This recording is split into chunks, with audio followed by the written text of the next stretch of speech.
통찰은 관찰에서 나오고 관찰은 관심에서 시작됩니다. 당신의 관심이 통찰로 이어지는 곳. 세상의 모든 지식 언더스탠딩. 예, 이 프로를 안 보내는 걸로 하겠습니다. 너무 걱정하지 마십시오. 자, 어이진 소장과 함께하고 있습니다. 네. 네. 다음 뉴스는 네, 예. 중국에 대해서 또 얘기를 해보려고 합니다. 중국. 예, 중국. 중국 그 기사 화면부터 보겠습니다. 이 뉴스는 중국의 인구 구조 문제가 그 이제 시진핑의 3년임 이때 이제 먹구름을 들이우고 있다 뭐 이런 주제예요. 딱 사진이 먹구름 들이운 사진이네요. 중국인 걱정이 많다. 요즘 인구 구조 때문에. 맞습니다. 중국도 이 고령화 저출산으로 인해서 인구 구조가 좀 이상해지고 있는 게 고민이거든요. 그러니까 어떤 고민이 있는지 이 기사에서 다 얘기를 해주고 있어요. 근데 이 중국 이 그래프를 좀 보실까요? 중국의 인구가 2022년부터 줄어들기 시작합니다. 저 빨간색, 파란색은 뭐예요? 이거는 이제 각자 조사한 자료 소스가 달라서 유엔이 예상하기에는 네. 파란색, 예. 유와가 예상하기에는 빨간색, 아, 푸시안 이가 예상하기 누군지 모르지만 하여튼 다 줄어들고 하늘색 있다. 줄어들고 어쨌든. 있다. 네. 예. 지금이 중국 인구의 정점이라는 거군요. 그렇죠. 그래서 이 그래프를 보시면 중국 인구가 앞으로 어떻게 줄어들지를 보여주는 건데 예상이 이제 조금씩 달라요. 예. 그래도 한 2100년이 되면 한 4억에서 8억까지 이 다양한 전망들이 이렇게 있습니다. 야, 15억, 14억, 15억 전망 차이도 어마어마하게 많이 나는구나. 2100년은 현재도 서로 다르잖아요. 그러니까 현재도 저렇게 차이가 나니까 현재도 차이가 나니까 나중에도 더 차이가 나지 뭐. 재밌다. 그러네요. 중국의 정확한 인구는 아무도 몰라. 도저히 모르겠다 얘네는. 그런 거죠. 그래도 이 하향 추세는 모두가 똑같이 예상을 하고 있다는 거. 고점이 언제라고요? 고점이 지금 여기 이죠. 2022년. 올해가 네. 고점이고 예. 우리도 작년에 고점이었던 것 같은데 우리 네. 인구도. 그래서 시진핑 3기에는 부동산 위축 있죠. 그다음에 뭐 코로나로 인한 소비 위축 있죠. 그다음에 지방 정부의 재정 악화 있죠. 거기에 인구 감소와 고령화라는 악재까지 더해져서 굉장히 어려울 거다라는 얘기가 있습니다. 그리고 중국의 두 번째 문제는 이제 고령화의 또 문제입니다. 노인 문제. 네. 이 1980년부터 한자녀 정책 썼잖아요. 중국은. 네, 예. 그 때문에 이제 1980년에 30살이었던 이제 뭐 아이를 낳을 수 있는 그런 30살이었던 사람들이 지금 72세인데 80년에 30살이었으면 지금은 72. 그러네요. 그렇겠네요. 네. 예. 그러면 그 세대는 자식이 하나밖에 없을 거 아니에요. 그렇겠죠. 그러면 그 부부가 자식들이 결혼해서 부부를 이뤘는데 그 부부가 결국에는 시부모님, 뭐 본가 부모님 해가지고 노인 4명을 부양해야 되는 시대가 온다. 그렇겠네. 네, 그게 문제라는 거예요. 80년대에 30살이었던 지금의 할머니 할아버지들은 네. 애가 하나밖에 없다. 네. 예. 그래서 이 그래프를 한번 보실까요? 예. 이게 고령 인구가 앞으로 계속 늘어나는 건데, 중국이. 네, 여기 이게 올라갈수록 나이가 많은 겁니다. 예. 그리고 여기는 이쪽 오른쪽으로 갈수록 야, 시간이 지나죠. 갈수록 네, 정말 올라가네. 고령 인구, 노인이 2050년에는 지금 난리가 나 있구나. 배불뚝이가 아니고 머리가 커지는 현상이군요. 그렇죠. 그러니까. 노인이 많이 늘어나는데 이 노인들이 계속 한 자녀밖에 없는 노인들이라서 누가 부양을 하느냐가 문제가 되는 거예요. 우리랑 똑같아. 우리 똑같아. 부양은 또 자식들이 한다고 해도 자식들은 그러면 그것 때문에 소비 여력이 크게 줄어들 거다. 그게 문제라는 겁니다. 그렇겠지. 부모님 부양하느라고 음. 정작 자신들이 쓸 소비 여력은 떨어질 거다라고 지적을 하고 있어요. 예. 그러면 그런 노인 부양은 국가가 좀 해주면 되잖아 라고 하는 건데 뭐 코로나 때문에 안 그래도 정부 지출 늘었죠.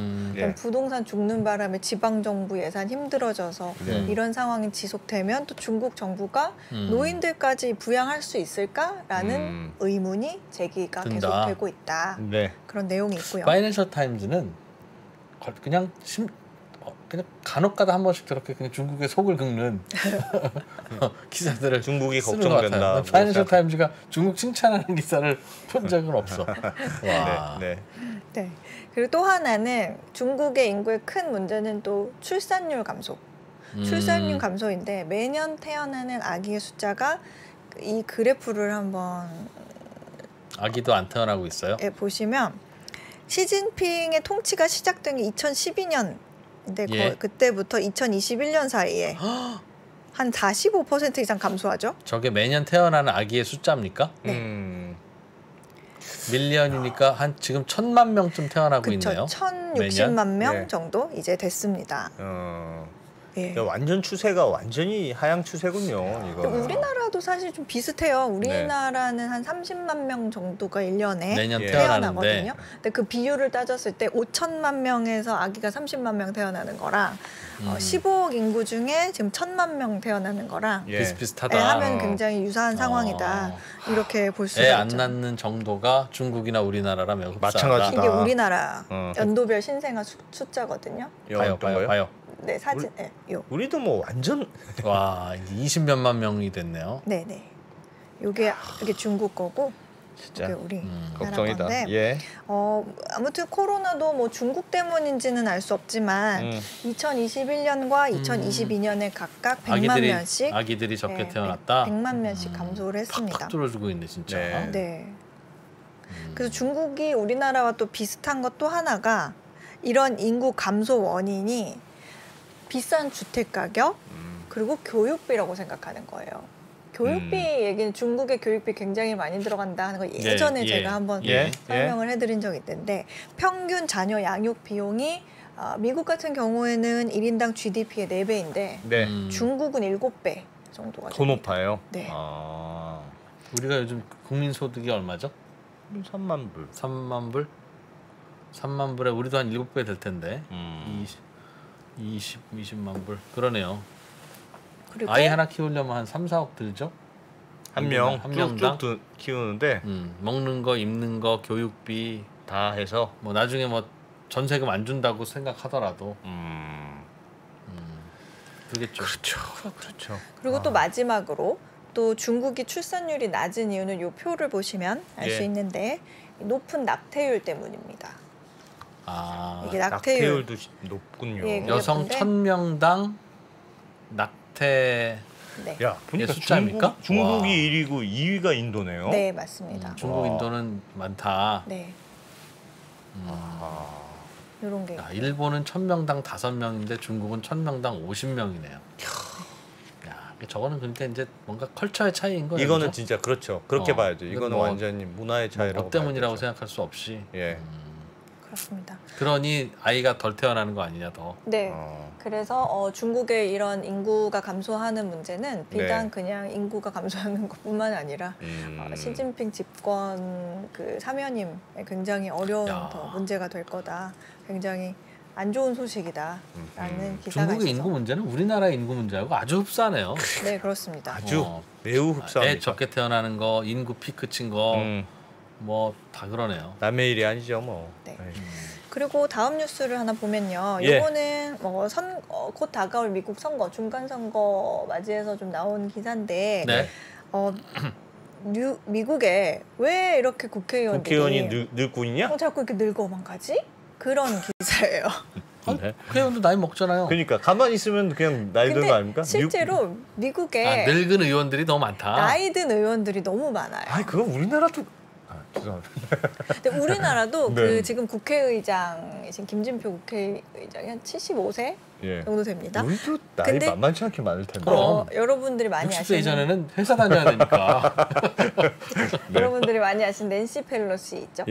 펠로시. 제가 알기로는 이분이 47세인가 50세에 처음으로 정계 진출을 합니다. 그 전까지는 아이 5을 돌보는 가정주부였다가. 그럼 저도 아직 정계 진출 못했잖아요. 그래. 바빠 힘들어. 애들 키워야 되고. 60에 해야 돼. 60에. 아직 당분간 못해요. 네, 낸시 펠로시가 지금 82살입니다. 그리고 뭐 미치 맥코넬 상원 의원, 상원 원내대표나 뭐 7명의 상원 의원, 14명의 하원 의원이 80대예요.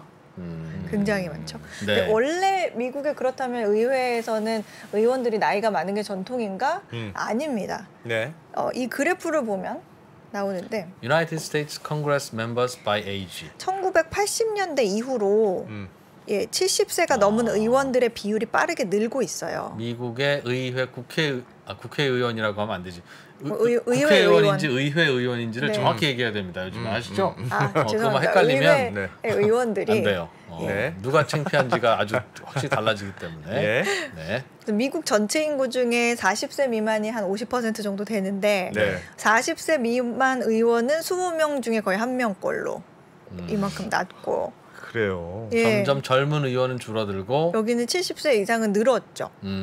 많이 늘었네요. 네. 왜 그럴까요? 왜 이런 일이 일어나는 걸까요? 뭐 이프로님 말씀대로 좀 70세쯤 돼서 정치나 좀 해볼까 하고 해서 뭐 사람들이 건강해지기도 하고 점점. 아닙니다. 그 아니래. 아니에요. 네. 젊을 때 정치를 시작하는데 예. 70세, 80세가 될 때까지 계속 당선이 된다는 의미입니다. 3선, 4선, 5선 막 이렇게 되는 거예요? 네, 그렇다면 왜 늙은 정치인들이 계속 잘 되지?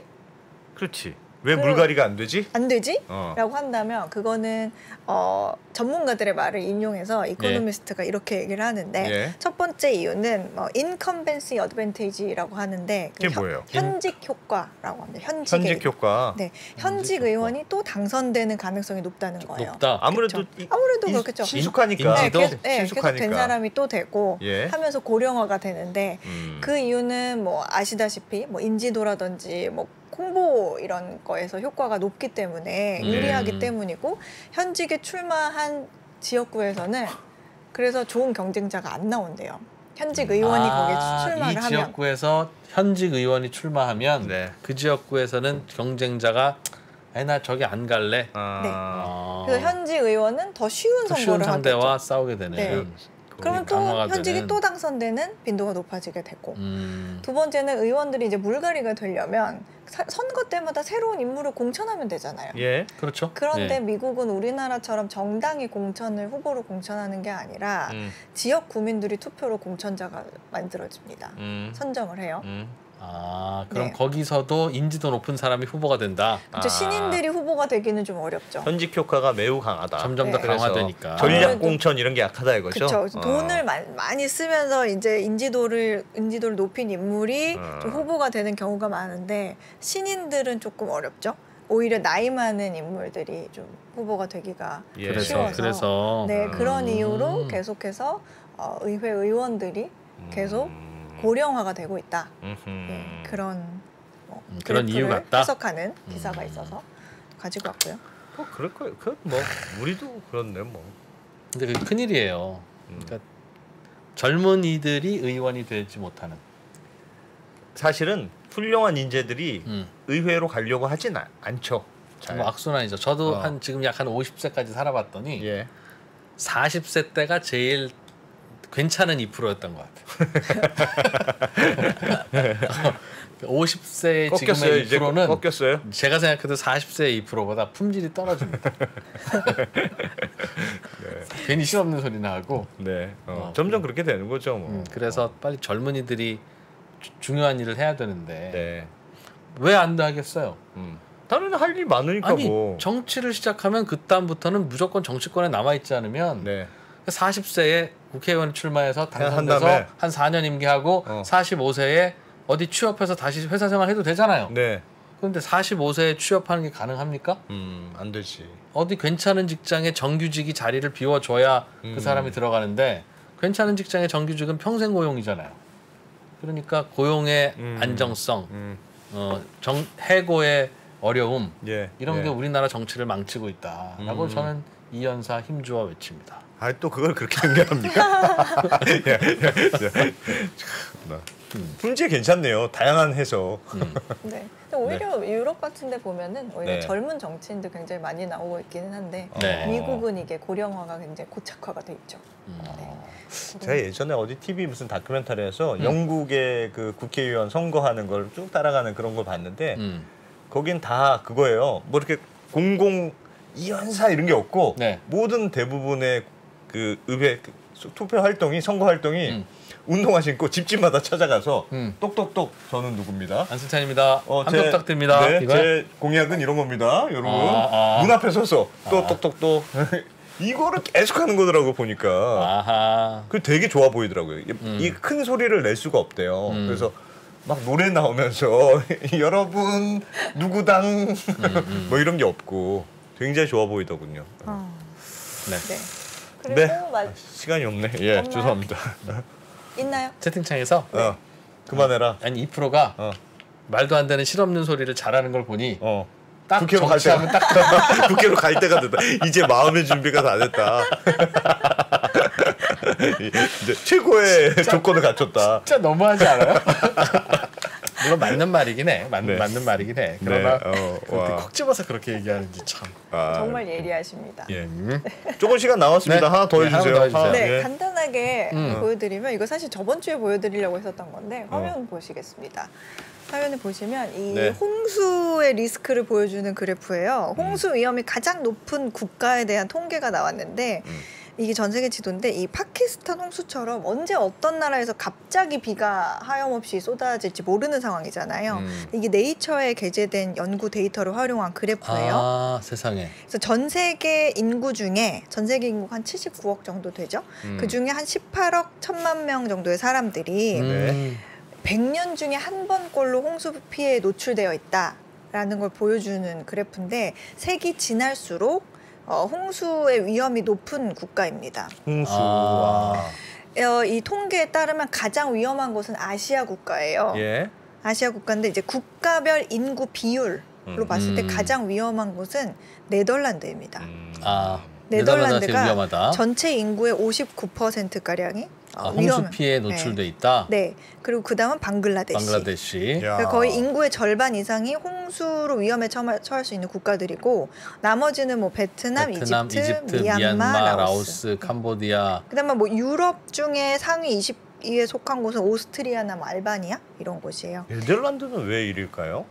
바다 그러니까 수면이 더 높잖아요. 네덜란드는 이 땅이 이렇게 돼 있죠 안으로. 그래서 그렇다는 거 아닐까요? 그리고 이 총 인구로 따졌을 때는 아무래도 중국과 인도의 인구가 많다 보니까 그 두 국가가 가장 높았는데 이 화면을 보시면 중국과 인도에서 가장 많이 위험한 것으로 이만큼은 세이프한데 이 정도는 리스크에 있다. 이게 다음이 방글라데시, 인도네시아, 또 이번에 피해를 입은 파키스탄. 홍수 위험에 처한 인구 숫자로만 보면 인구 숫자로만 원래 인구 보면. 많은 중국과 인도가 당연히 높은데 그러네요. 방글라데시, 인도네시아, 파키스탄. 파키스탄 이번에 홍수 어떻게 됐나 모르겠네. 그래서 홍수로 인한 가장 큰 우려는 피해 인구가 늘어나는 것도 있지만 경제적 비용도 동반을 하잖아요. 지난해에 뭐 가뭄, 홍수, 폭풍 이런 거 다 했을 때 전 세계적으로 한 2,200억 달러 경제적 손실이 발생했대요. 근데 이게 2001년부터 2020년까지 연평균의 2배인 거예요. 작년에만 피해를 입은 게 20년 동안의 피해액의 거의 2배에 달한다고 합니다. 그래서 이 물의 위험에 대한 보고서거든요. 2050년까지 세계 GDP 중에 한 5조 6천억 달러 깎아먹을 수 있다. 물의 위험이.